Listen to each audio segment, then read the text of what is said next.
حضرت سعد رضی اللہ عنہ سے مروی ہے کہ جناب رسول صلی اللہ علیہ وسلم نے ارشاد فرمایا، مسلمانوں میں سب سے بڑا جرم اس شخص کا ہے جس نے کسی چیز کے متعلق سوال کیا اور ناگوار گزرنے والے امور کو معلوم کرنے کی کوشش کی، یہاں تک کہ اس کے سوال کے نتیجے میں اس چیز کی حرمت کا حکم نازل ہو گیا۔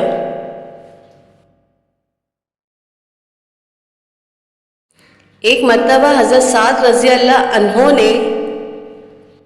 اپنے ایک بیٹے کو یہ دعا کرتے ہوئے سنا کہ اے اللہ، میں تجھ سے جنت،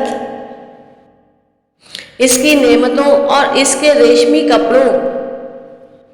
اور فلاں فلاں چیز کی دعا کرتا ہوں، اور جہنم کی آگ، اس کی زنجیروں اور بیڑیوں اور فلاں فلاں چیز سے آپ کی پناہ میں آتا ہوں۔ تو انہوں نے فرمایا کہ تم نے اللہ سے بڑی خیر مانگی اور بڑے شر سے اللہ کی پناہ چاہی۔ نبی صلی اللہ علیہ وسلم نے فرمایا ہے کہ عنقریب ایک ایسی قوم آئے گی جو دعا میں حد سے آگے بڑھ جائے گی، اور یہ آیت تلاوت فرمائی کہ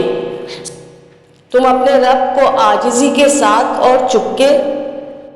سے پکارا کرو، بے شک وہ حد سے تجاویز کرنے والوں کو پسند نہیں کرتا۔ تمہارے لیے اتنا ہی کہنا کافی ہے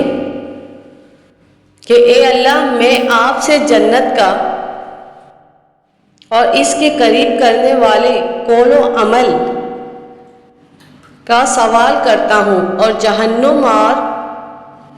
اس کے قریب کرنے والے قول و عمل سے آپ کی پناہ میں آتا ہوں۔